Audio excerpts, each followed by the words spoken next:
Hello there and welcome back. We're going to take our first deep dive into our compositing fundamentals now, and we're going to take a look at tracking.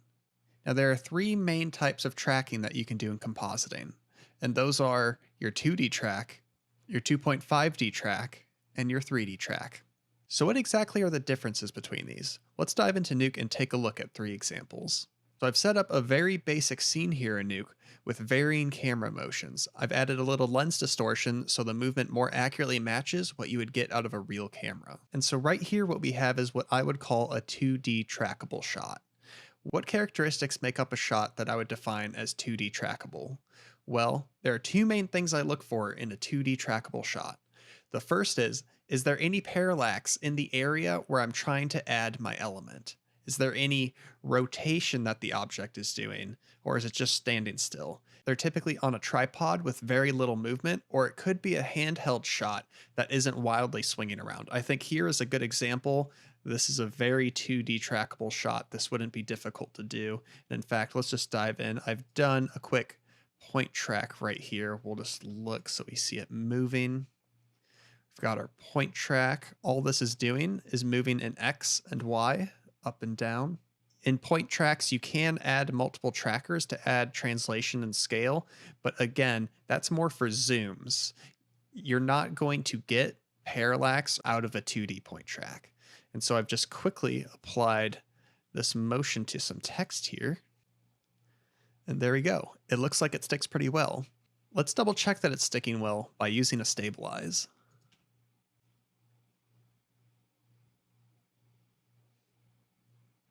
There we go. That's pretty sticky. It may drift a little bit in this bottom corner because of lens distortion, but just looking at it in context, you can't tell. Again, your stabilize is going to reveal every possible flaw with your track. The key thing is to look at it in motion and see if it works. And in motion, you can't tell that this is sliding at all. So I think we can get away with it here. The next type of track I want to look at is the 3D track. Let's take a look at what a 3D track would look like in this scene. So you can see we're moving forward. It's like the camera's on a dolly. You can really feel the parallax between objects, but not only their parallax, but their dimensionality. And what do we mean exactly by that?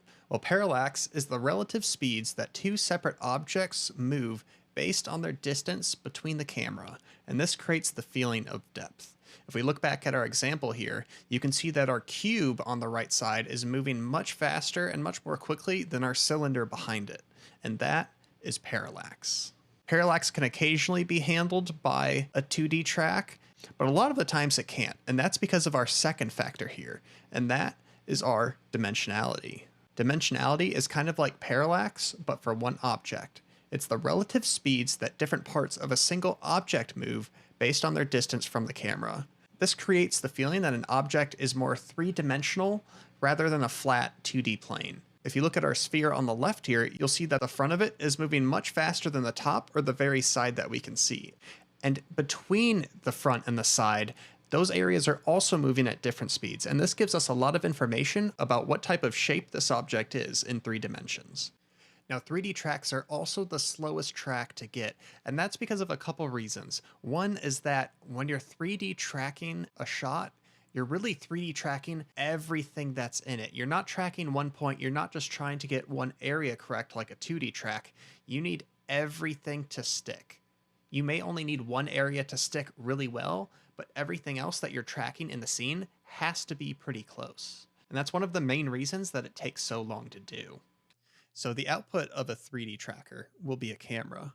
And once you throw your camera over your footage, let's just take a look. All right, we have some text here on our sphere. That's not something we would be able to get with a point tracker, at least not without a lot of struggle. And there are some test cubes scattered throughout this as well to show the many different areas that are sticking in this track. It's not just the sphere that's sticking, it's the overall scene. And again, let's make sure this is actually sticking. Let's look at a stabilize here. I don't want you to get caught up on what these nodes are. By the end of this class, you're going to know everything that's going on here. For right now, we're just focusing on what we're seeing visually. So we've stabilized the center of this sphere, and we can see this is all sticking pretty well. We won't be going over 3D tracking in this course because 3D tracking really is an art form on its own. You can do it in Nuke, but honestly, it's not the best tool for tracking. Anything beyond something incredibly easy, it's going to struggle with. And for that reason, I'm not going to go over it in this class. Let's move on to our final category of tracking, which is the 2.5D track. Now, a 2.5D track is a hybrid between the 2D and the 3D track, like it sounds. Now, if you look at this shot, it looks like it should be a 3D track shot. We can see both parallax and dimensionality. You can see very clearly the cube moving in 3 dimensions. But here's the thing. Depending on what element you're adding to the shot, you don't have to go all out and get a 3D track on it. If you have a flat surface, you can fake dimensionality by using a 2.5D track, which is also known as a planar track. So I'm going to play this here and look at our text that's merged over. And there you go. It's a 2.5D track. I'm using our tracker node. We're actually going to go over this in next week's class and show you how to do corner pin tracks. But this is just 4 point tracks combined, and it's adding some dimensionality to our track. 2.5D tracks are perfect for things like monitor burn-ins, people who are holding phones in their hands and wildly waving them around, adding a mural to a wall.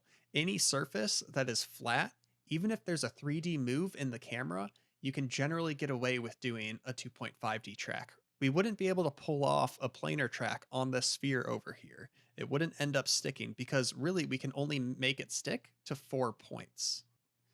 The cylinder, I think we would also have a hard time getting a 2.5D track to stick due to how round it is. But the floor here, for instance, it's a flat surface. So if we wanted to add something to the floor, we don't need to do a full 3D track on this.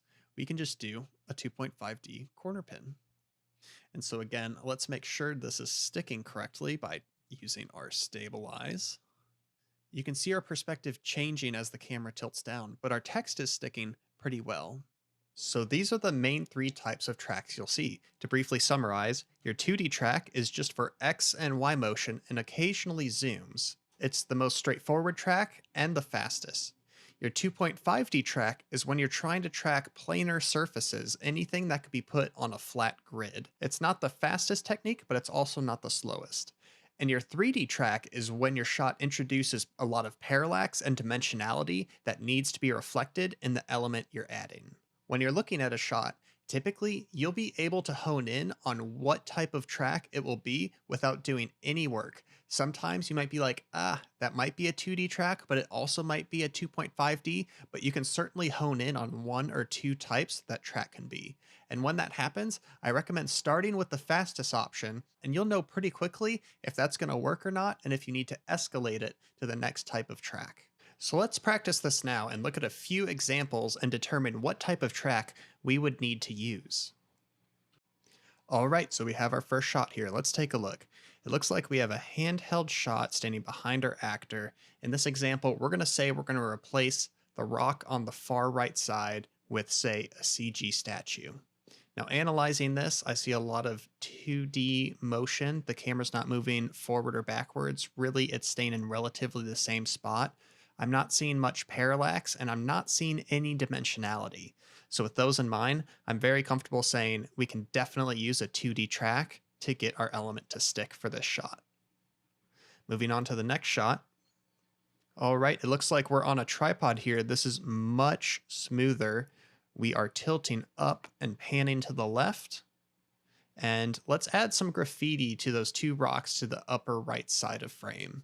So let's see, is there any parallax in this shot? Not really, I'm not seeing a ton. Is there any dimensionality in the shot?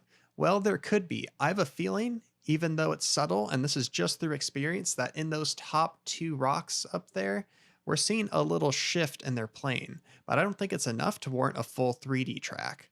So I think we can call that one a 2.5D track, and we'll be able to get our graffiti to stick. All right, looks like we have a drone shot here. You can immediately see a ton of parallax and a lot of dimensionality in these foreground rocks here. And so that immediately screams out 3D track. But let's hold on for a second. It depends what we want to do to this shot.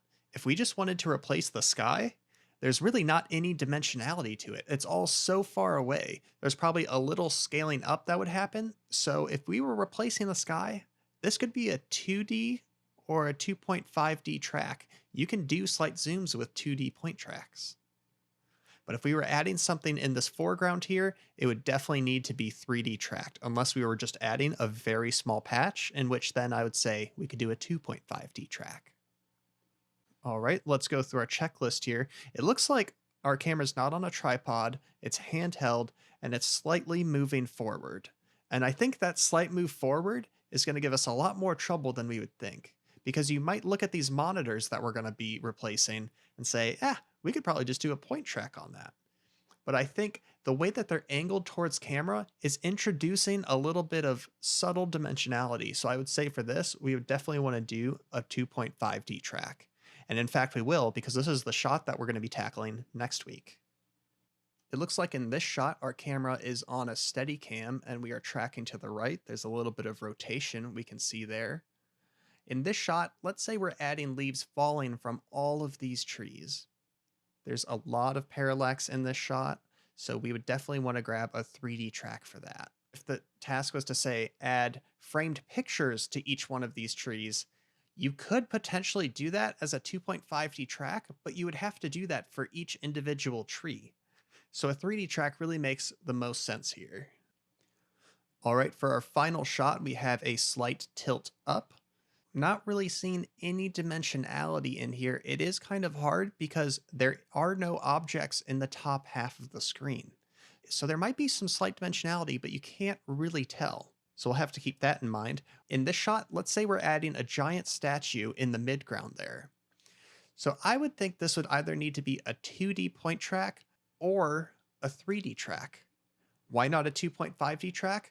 Well, there's no object that's on the same plane where we want to add our statue. And so there's nothing that we can really track. So I would try a 2D track first, and if that doesn't stick, we're going to have to 3D track this to get the dimensionality, because a 2.5D track only works if you can track the actual plane that you're adding your element to. All right, and that's the end of our examples. That sums up our compositing fundamental of tracking. Thank you very much for listening, and we'll catch you in the next one.